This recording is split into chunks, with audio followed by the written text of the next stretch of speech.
Take in every delicious summery morsel and savor the taste of summer. Blueberry morning cereal. A little taste of summer. Get hungry neath the big sky. A big deal, hope you're driving by. Gather up all the young'uns inside. This deal's made for a big appetite. It's 4 for $5 time. 4 Arby's beef and cheddar sandwiches for just $5. If you love cheese, you can't beat beef and cheddar, and you definitely can't beat this deal. Saddle up, hurry on by. It's better out here neath the western sky. It's 4 for $5 time. If you've been injured in an accident, whether it be in a car or motorcycle, in a fall, because of a doctor or hospital, on the job, or even at play, you may be entitled to a large cash award. To find out, call 1-800-INJURED now. The call is free, the advice is free, and at Balkan & Doran, we take your injuries personally. Call us now at 1-800-INJURED. Call Balkan & Doran at 1-800-INJURED.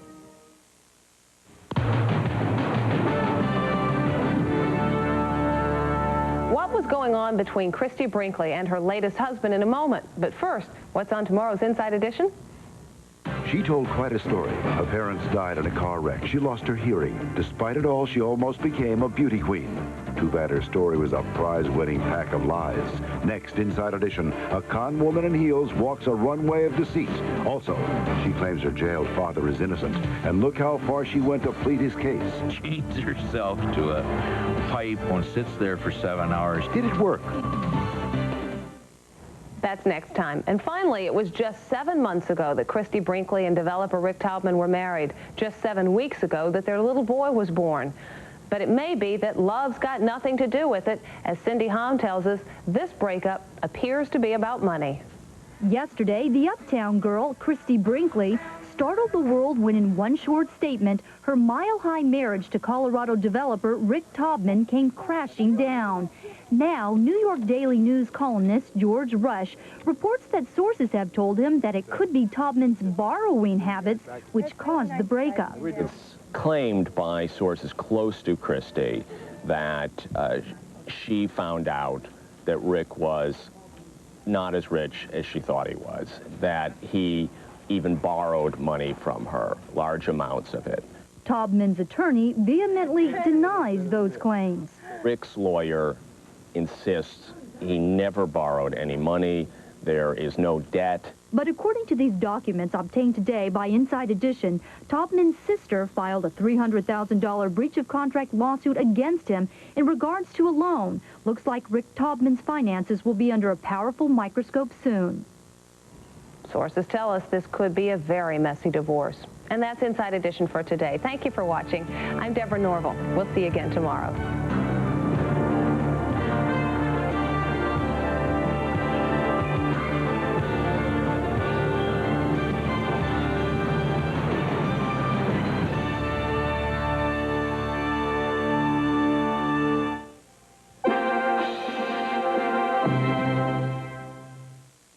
Apollo 13 movie, American Heroes, and we're bringing them back. Hello, Hearties. We are hungry. Over. Roger, Apollo. Recommend 3 Apollo combos. Over. Roger. 2 juicy beef patties, cheese and special sauce with booster-size fries and Coke, just $2.99. Hardee's Apollo Combo. We are go for lunch. The biggest combo for the money on the planet. Think they'll be back? The taste always brings them back. Fresh from the kitchen at Hardee's. Over. Collect Apollo 13 Rocket and Pogs. Each stage 99 cents with any Hardee's combo. This is the moment when it all turns out right. Because today, you can turn to your Kmart for everything you need for every day. Our new pantry section is stocked with brand names priced to fit your budget. There's a new section for kids, home decor too, savings, selection, solutions, everywhere in our stores. Everything we do builds around you. It's Kmart. Surprise, I want to lose my virginity to you. Next Turkey Lake. At 4:59, 88 degrees in Fort Wayne, I'm Dick Floria. The defense has rested in the penalty phase of the Susan Smith murder trial. Coming up tonight from your 33 News Watch, Susan samples on the city's response to sewer problems on the northwest side. New concerns tonight over the safety of those police officers on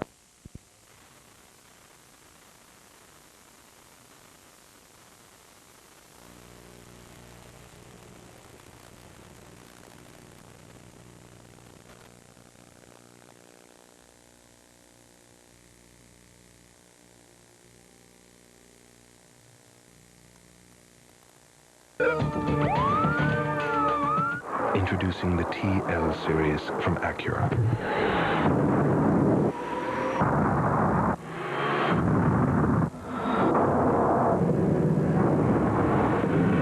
It has all the features of its luxury class competitors at a very competitive price. The Acura TL series. Once again, we've taken the concept of luxury in an entirely new direction. This is a commercial for cheese. Time for a snack. There's some cheese in the fridge. Be creative. Use your imagination. Throw some cheddar on your fruit. Roll Munster with ham. Cheese can make any old snack taste terrific. My favorite? Jalapeno Jack. Melted on a muffin with salsa. Who knows? They're all irresistible. Suddenly I feel hungry, maybe even jealous. Looks good. May I? Give your snacks a new attitude with cheese. Give your great American home a great look with bright, beautiful paint from Sears. Every brand on sale. Easy Living, Weather Beater, Dutch Boy, up to half off. Right now at Sears and Sears hardware stores. This woman's body is not as good as it looks. What's her secret? Playtex Secrets. Matching bras and panty slimmers with hidden panels that flatten your tummy and support your bust. You don't have to be perfect to look perfect. Playtex Secrets.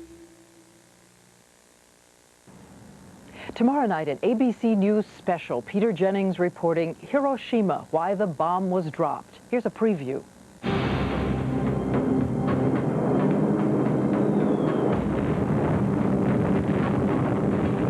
made the only decision I ever knew how to make.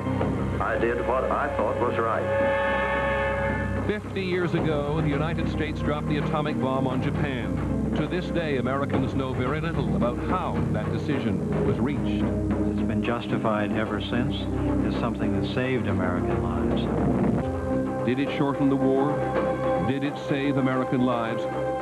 Was it necessary? Were there alternatives? Did the United States need to be the first and only nation to use an atomic bomb? That's our program for tonight. I'm Diane Sawyer in Los Angeles. Good night to all of you, and good night, Sam. Good night, Diane. I'm Sam Donaldson in Washington. Don't forget Nightline later tonight after your local news. And join us again next Wednesday evening for another edition of Primetime Live. To order a video cassette, use your Visa or MasterCard. Call 1-800-913-3434. Primetime is a presentation of ABC News. More Americans get their news from ABC News than from any other source. The American Broadcasting Company, ABC. This is WPTA-TV, Fort Wayne, a Granite Broadcasting Company station. Your #1 news with Keith Edwards, Melissa Long, Dean Pantassi, Jay Walker, and Marty Wright with good news. Now, the latest from the 21 Alive newsroom. A man gunned down while police search his home. Were police at fault? Plus Judgment Day for Susan Smith just around the corner. Good evening, topping our first 7 minutes of news tonight. Fort Wayne police are looking for suspects in a home invasion early this morning that left one woman beaten. 21 Alive's Janelle Bunton joins us now with a report on how, despite calm outward appearances, the neighborhood around Tennessee Avenue is really deceiving. That's right, Keith and Melissa. The neighborhood surrounding Tennessee Avenue has been a hotbed of gang and suspected drug activity for a few years now. That's left its residents uneasy and police puzzled as to how to correct the problem. Longtime neighborhood residents have complained for years about the gang and drug activities going on in the seemingly quiet area. One of those aware of the problem is 41-year-old Elise Doherty. Two young fellas came from the front and approached me in my car, and I knew them. And I kept them on the back porch. They asked to use the phone, and I let them use the phone. I didn't let them in the house. And when they handed me back the phone, they rushed me. They pulled guns on me. Elise housed several wayward youths in the 3 years she's owned her home, turning the other cheek when one or another got into trouble. One of the boys in particular that had done this to me, he had lived with me a couple years ago. I took him in. He didn't have a place to stay. He was always polite and courteous to me. If I asked him to do something, he would do it. We got along well. And I just wanted to try to help these kids, and I didn't know he was capable of doing this. I'd never seen this side of him. But some of the others in the neighborhood say too much has happened to turn back, and that Doherty's door isn't the only one where trouble has knocked. Really, they've just been kind of chilling to themselves, you know, keeping their own. But, you know, sometimes they'll just bust out for, like, no reason and just, like, either talk crap to me or my friends. I don't really have any personal problems with them. It's just that you just get tired of it after a while, you know. It gets really old and sick. He's not sure what's going to happen, but he knows one thing. Cops always get called, you know, and the cops are really cool people, but they just don't know how to supervise today's activities, because over there you got, like, the G's, and over there across the bridge you got the C's, and over there you got skinheads, you know, and it's just all going to clash. It's coming together pretty soon. It's not clear if Doherty is going to press charges against the suspects, but she says she hopes they know she loves and forgives them for their actions. Well, that's a pretty magnanimous gesture to say that. It sure is. And what happened? Did they take? They took her stereo 2 speakers and a VCR. Okay. Thanks a lot, Janelle. An 18-year-old Angola man in fair condition tonight after being shot by a Steuben County Sheriff's deputy. And now authorities are trying to figure out if the officer was at fault in shooting Michael Gorney.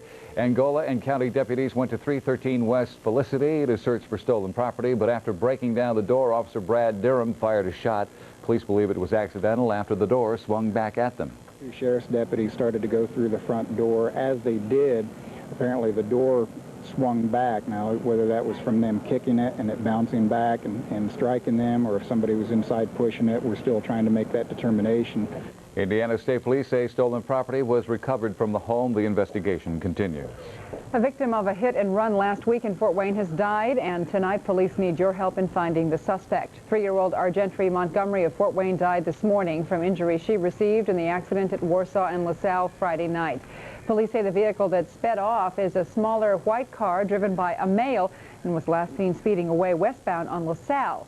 Anyone with information is asked to call the desk sergeant at 427-1222.